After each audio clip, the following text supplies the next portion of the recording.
as we age, our life satisfaction actually improves. We become more of ourselves. We're more confident. And it's one of the reasons I absolutely love working with older people. I'm very pro GLP-1. However, if you are on a GLP-1, you have to lift weights. End of story. Social interaction. People who feel lonely or do not have strong social circles will die earlier. They will have more dementia, more cardiovascular risk like strokes and heart attacks, more depression, and more functional decline. To me, I think of two things, and I'm actively always thinking in my head, all right, am I doing these two things? And that is physical activity and social connection.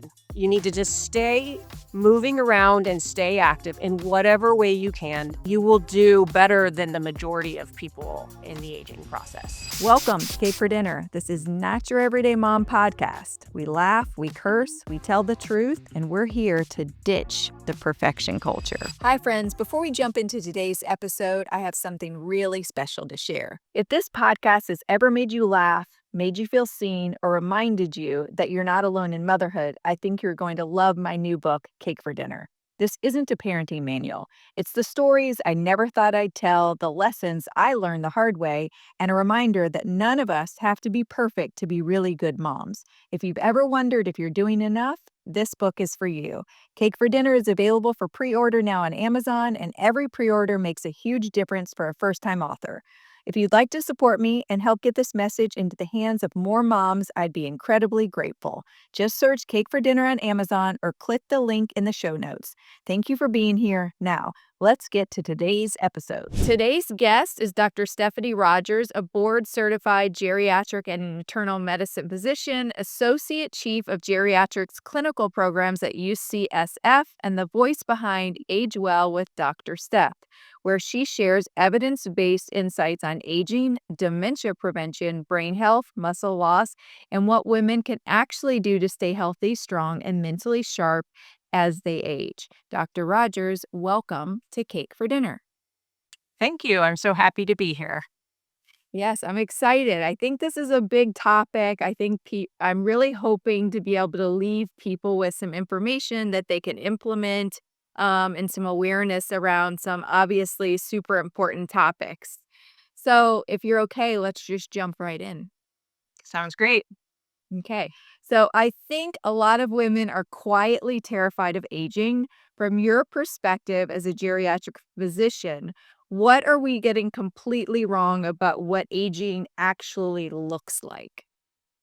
Well, I think the thing that will surprise most people is that as we age, our life satisfaction actually improves. There's many studies on this. There's this thing called the U-shaped curve. So we are the happiest in our life at a very young age, like in our teens and 20s. And then again, that nadir is sort of in our midlife, 30s, 40s, and 50s. And then it increases again after our 70s. So there's a lot to look forward to. And what happens, and the reason for this is because we become more of ourselves. We know who we want to hang around. We know what's important to us. We're more confident. And so that sort of feeling, that life satisfaction will actually improve as we age. Well, that's great news. I actually turned 53, or no, I did not. I turned 52. When I've started really experiencing that just like in the last few years, just like, you know, hitting menopause, and I don't know what happens. The estrogen leaves and you stop giving a shit about other people's opinions. And it does feel like freedom. So I can't imagine 20 more years of that. Um, it makes total sense to me. Yeah, you're on the upswing. And it's one of the reasons I absolutely love working with older people in my clinical practice because they don't give a shit. I know exactly what they want, how they want to live their lives. And then my goal is just to help them meet their goals. So that's why I have the best job in the world. Yeah, you really do. I'm working with teenagers, a very different perspective. Yeah. Um, so there's so much fear around dementia, specifically right now. I don't know if it's because of social media and there's just so much more information out there. Also, I'm 52, as I mentioned. A lot of my friends have aging parents, so I think the topic is just a little bit more present in my space. What are the biggest things people can do to actually protect their brain health and reduce their risk? So there's a lot of things that they can do, and I would refer people to something called the Lancet Commission for Dementia Prevention. And this is an international group of experts who looked at all of the research that exists in the world. And they came up with 14 actionable things that people can do to decrease their dementia risk. And the top two things are very surprising. They're things that you can do in your midlife. The first one is treating any hearing loss. So the recommendations are to get screened for hearing loss at age 50 and then do that every couple years for the rest of your life. When you have hearing loss that's untreated, basically your brain stops working in those ear areas where it's not hearing as well, and you kind of get shrinkage or atrophy of the brain in those areas. And so by wearing hearing aids, if they're recommended, you actually take away that risk. That's one of the biggest risks. The second biggest risk for preventing dementia is your LDL cholesterol. And so it's very important. You're supposed to get your cholesterol screened at age 30 and then every couple years after that. But that is something that you want to treat if it comes up. So diet, exercise, and then if you need medications. Those are the two biggest factors, but that whole paper actually has 12 other things that we can talk about to help decrease your dementia risk. Those 2 make total sense, but I wouldn't have thought of either one of them, especially the hearing. I mean, but it makes total sense. I hear a lot of things out there. I mean, there's a lot of little studies that have all these little factors, but the thing I love about this Lancet Commission article is that it really takes the 14 things that have the strongest evidence in the world. So I feel very secure in saying these are the things that you can actively do. Okay, I wrote that down for my parents. You talk a lot about muscle loss, which is another thing that comes up a lot in your 50s, and strength as we age. Why is muscle so important for longevity, especially in women? Yeah, so muscle really has two factors in how we age. One is how we will move throughout the world, our functional independence, how we will physically care for ourselves. And second, it's a metabolic organ. So if you have low muscle mass, you will have insulin resistance and a lot of other problems like cardiovascular problems, etc. So you need both the functional component and the metabolic component. And we women are more susceptible because we go through menopause. And those hormonal changes actually cause us to lose muscle at a faster rate than men of a similar age. And so we have to really be on this in our 30s, 40s, 50s, and 60s and beyond because we have that accelerated loss. I thought we were going in that direction because it seems that women are more interested in lifting weights now than ever and less interested in being just skinny. That's the kind of trajectory I think we were going. But now with the GLP-1s and this whole craze, it seems like we might be slipping a bit backwards. What are your thoughts on that? I agree. I think that putting on muscle is probably one of the single most important things that you can do in your life, both for your function, your independence, your mood, but also for your health as well. And I will say I am a big fan of the GLP-1s because they so far have shown a lot of great benefits for, cardiovascular health, cancer, possibly dementia, lots of addiction. There's a lot of other studies out there that are trending towards showing good things. However, if you are on a GLP-1, it is you have to lift weights. End of story. I would not take a GLP-1 if you are not lifting weights because the good that you do by being on them likely will be offset by the muscle loss. So for me, it's a non-negotiable. For my older people, I wouldn't prescribe them unless they were showing me that they had a strength training regimen going on. Okay, that makes sense.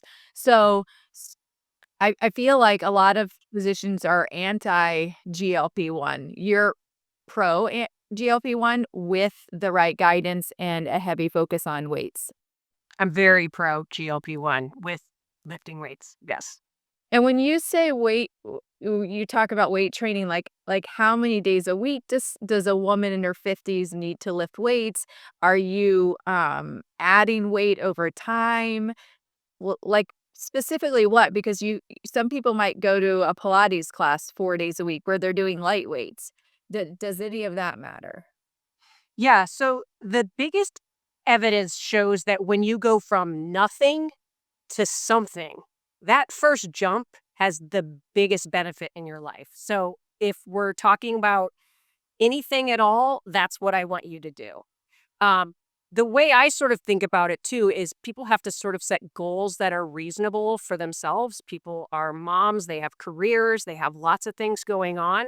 So I would say at a minimum, if you can do 2 to 3 days a week of strength training for about 20 to 30 minutes, that's great. And incorporate balance into those sorts of things. So the machines at the gym are better than nothing, but if you can do free weights where you have to sort of balance yourself as well, that's even better because as we age, are more likely to fall. And so that balance training also goes along with the strength training.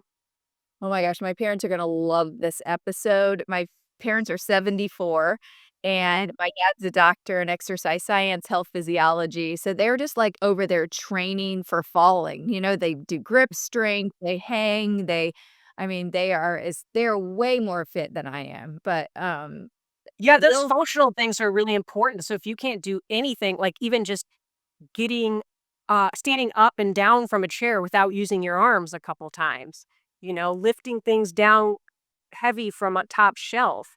If you don't use it, you'll lose it. So even those sort of functional things, going up and down the stairs, carrying groceries, that's all very helpful. You got to keep those things active, otherwise you'll lose it.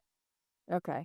I wanna do a quick rapid fire. I do this always with experts because I feel like people listen to these podcasts and they want information. They want quick, they want it the quick and dirty. This is the world we live in? Yes. Um, so I'm gonna mention a few things. Most underrated habit for aging well. Social interaction. So this is one of those biggest factors. People who feel lonely or do not have strong social circles will die earlier. They will have more dementia, more cardiovascular risk like strokes and heart attacks, more depression, and more functional decline. So I think it's very important as, children age and leave the home that you find a very tight social circle that you can have for the rest of your life. This is a very strong factor for longevity and mortality. Which isn't always easy for people, like my mom, when she retired, had a huge issue with this because she had spent her life working and raising 4 kids. She worked full time my whole life, raised 4 kids, which is not easy? So when she retired, she was like, "Holy shit, like, I didn't foster these friendships," Yeah. you know? You have to Like be very proactive about it. I think it's something that we don't think about, but you have to think to yourself, I need to be seeing someone, even talking on the phone, even doing a FaceTime that is meaningful connection. So that counts, but you do have to be very proactive about it. Yeah, you really do. Strength training versus cardio. I think I know what you're gonna say, but Both are great if you had to pick one strength training. yeah. Biggest dementia myth. The biggest dementia myth is that memory decline is inevitable.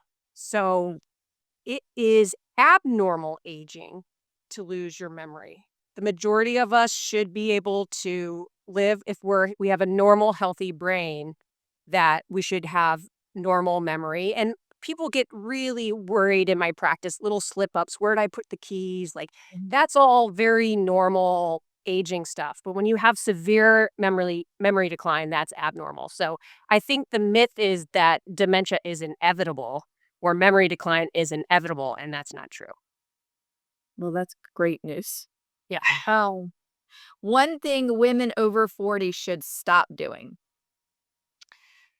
Smoking and drinking, they're on the list of the big dementia prevention factors. A really interesting thing about smoking is that if you stop smoking in midlife, your risk of getting dementia later in life is equal to if you never smoked at all.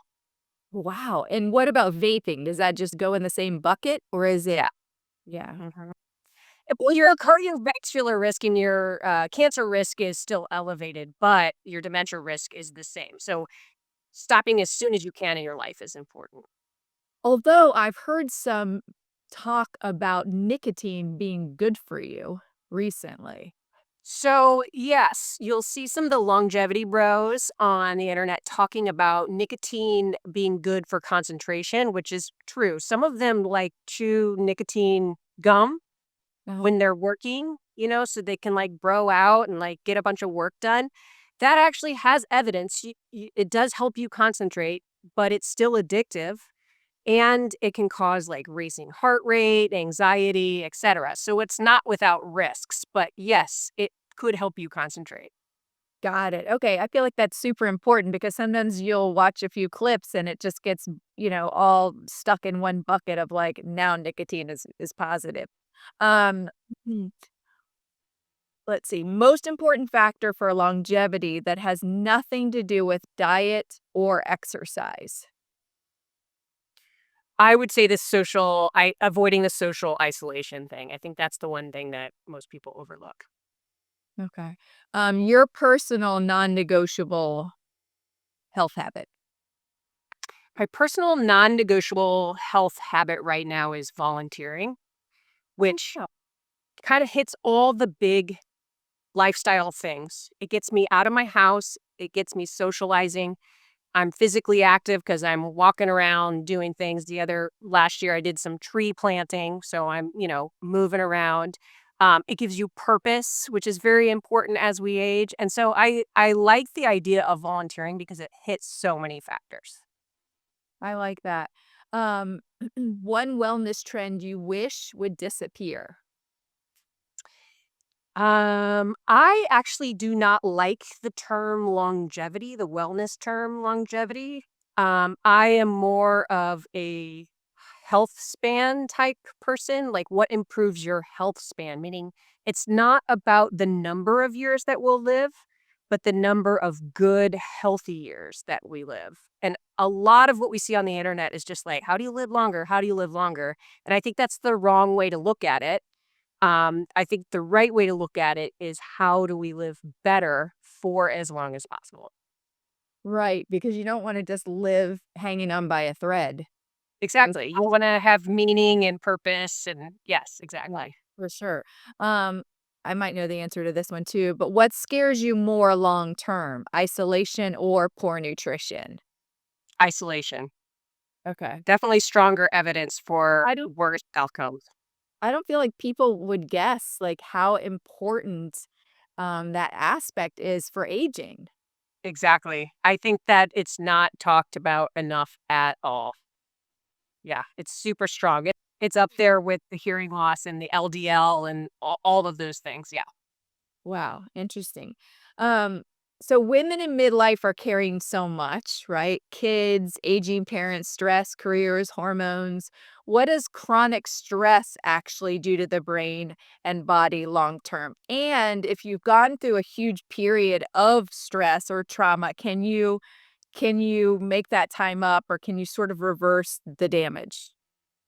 Yeah, that's a great question. So, chronic stress, meaning stress over long periods of time, actually affects every single organ of the brain. It causes damage, it causes inflammation. Sorry, every single organ of the body. It causes inflammation, it causes damage, it can affect the brain, it can affect the heart. It affects your immune system. Your immune system is not as strong, your gut. It even shortens your telomeres, which are the things that we know are associated with longevity. Um, but the good news is our biological age, which is different than chronological age. Our chronological age is, you're 52. Uh, Biological age is sort of like what age biologically you are, that can actually shift over time. That can go up and down depending on your lifestyle. So it is possible to reverse somewhat a lot of that damage that's done if you could get the chronic stress lowered in your life. I feel like that's a really important piece because sometimes, and maybe this is just the alcoholic in me, but sometimes I think people think, "Oh, I'm too far gone," or I've been, I'm in coming out of a very difficult parenting decade of Mhm. teenagers, and so I think you can get down on yourself and sort of feel just beaten up in life and just hang it up.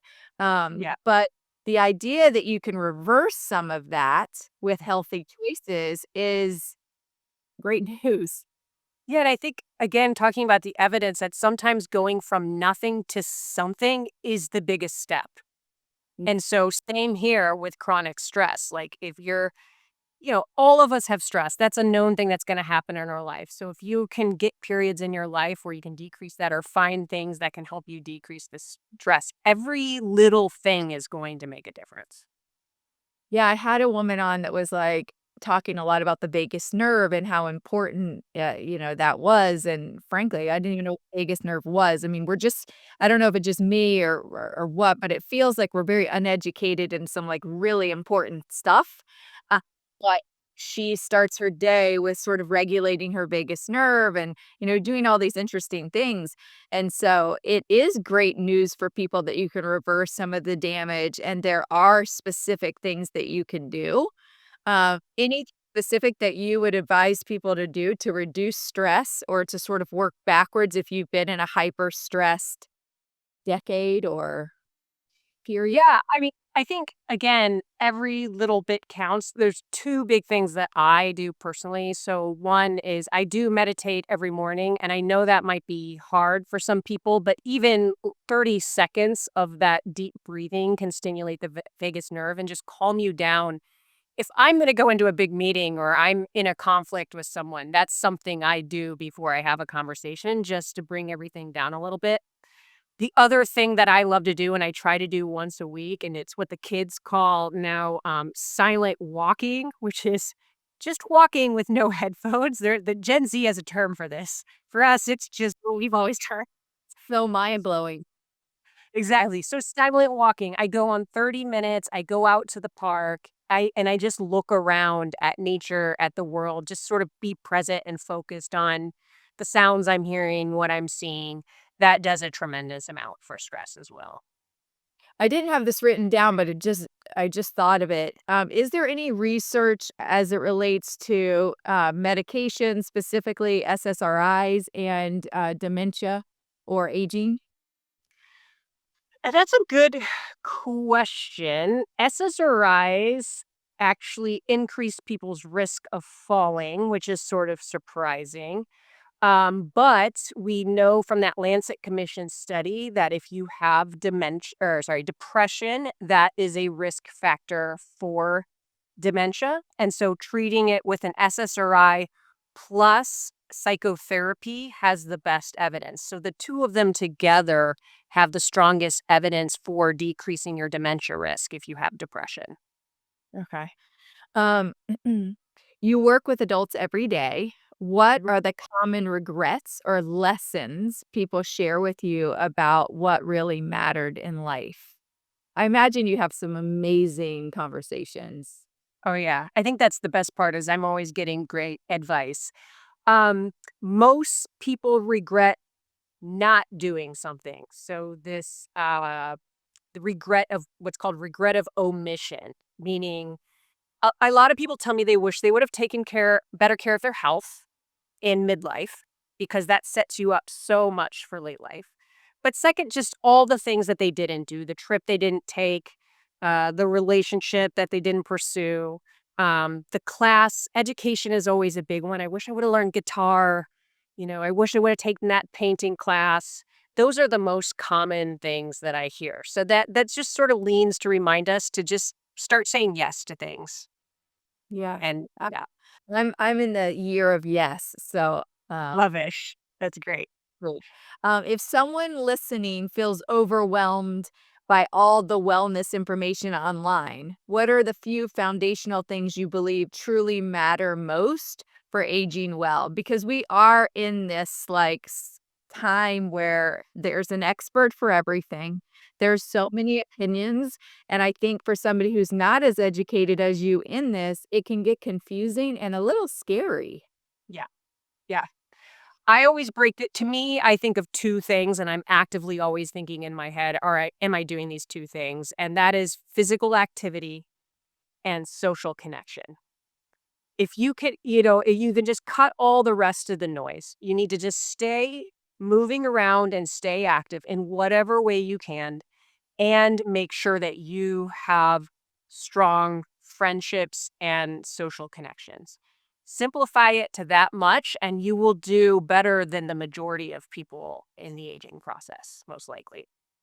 Yeah, that's great to really be able to just like hyper focus on two things that you really can control also. Yeah. What about the genetic component of dementia? What does that look like? Yeah, there are people who have a genetic predisposition to getting dementia or Alzheimer's or something like that. What's really interesting, though, is those 14 modifiable things, they can actually still decrease your risk of getting it.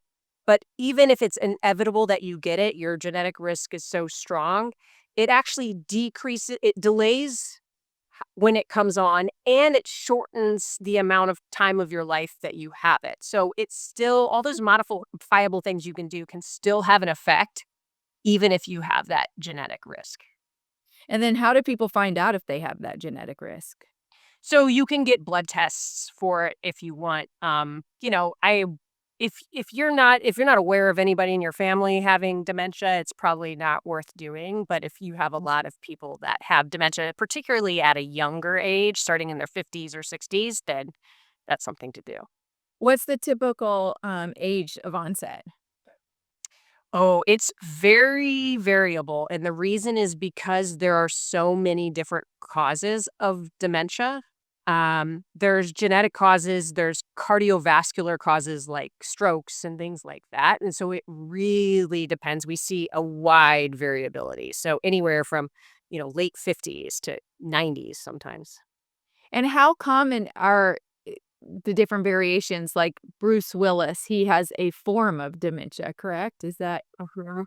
so? How common is I'm trying to think what kind he has.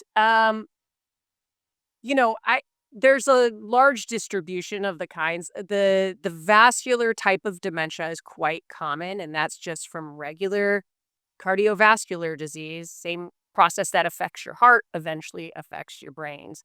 So that's a very common one. Alzheimer's is also very common. And then you have some less common ones like frontotemporal dementia, Lewy body dementia.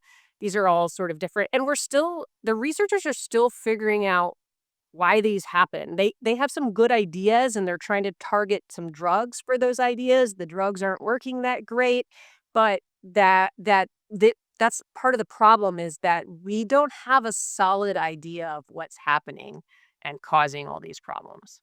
what are some of the ideas? Like, what's the general consensus of like, is it epigenetics where like genetics meets the environment? Is it environmental? Like, how big of a part do you think like, not just environment, but like, this heavy focus on, microplastics and fragrance and, all of that stuff. What are your thoughts on that? I think they're figuring it out. I mean, I think the biggest theory is this idea that you have these plaques like amyloid, beta, tau that sort of accumulate in the brain. And that can either be triggered through genetic processes or different environmental processes like inflammation, et cetera. So they are looking into microplastics as a possible trigger for causing this protein to accumulate in the brain. What's interesting, though, is sometimes people have these proteins in the brain and they don't have dementia as well. So it's quite confusing, but that still is the leading theories. And there's a plethora of things that they think can trigger that protein accumulation. That's what makes this such a difficult disease. It is so diverse in the possible causes and the likely causes. Okay. Does knowing all this stuff make you feel prepared and like you're, a step ahead in terms of avoiding these things, or does it scare you?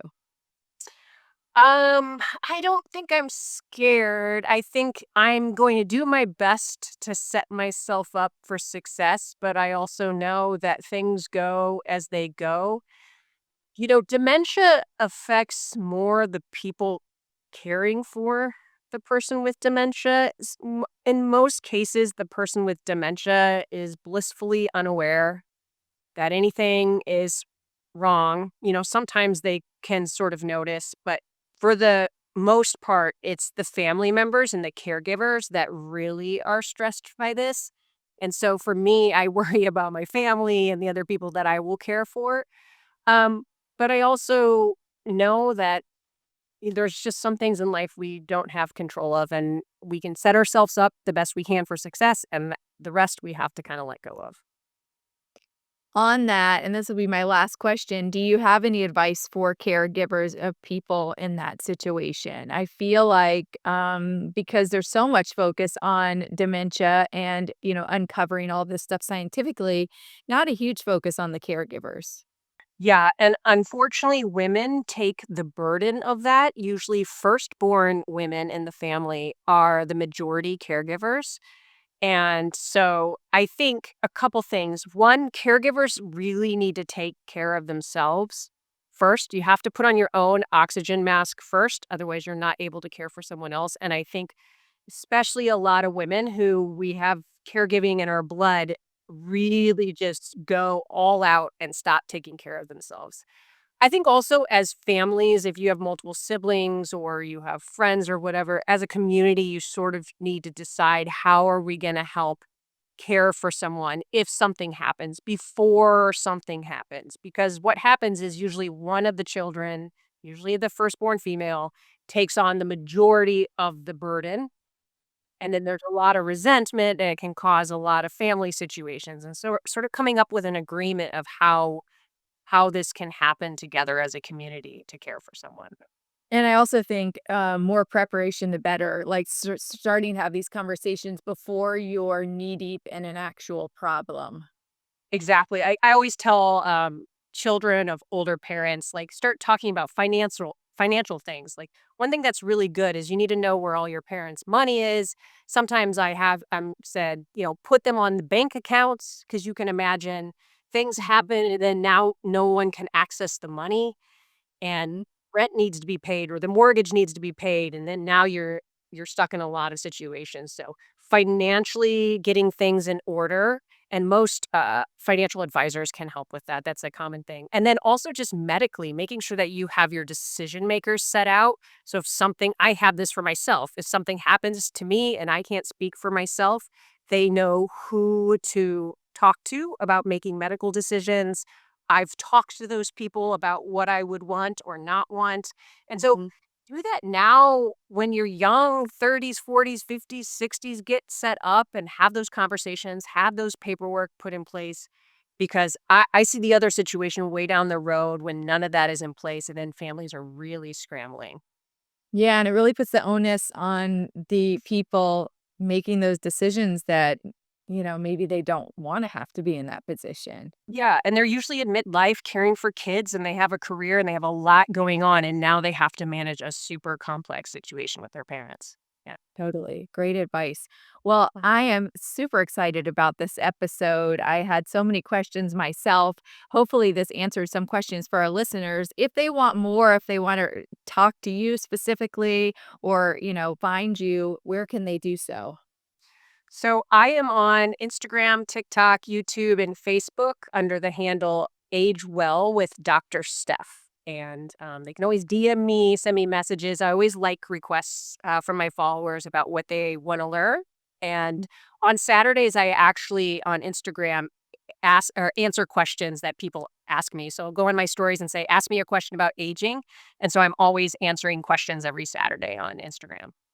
I love a gender specific focus if you're taking opinions. So Definitely, I can do that. Yes. Awesome. Well, thank you so much. We really appreciate you. And, come back here next Monday. We will have another cake for dinner interview. And thank you so much. Thank you.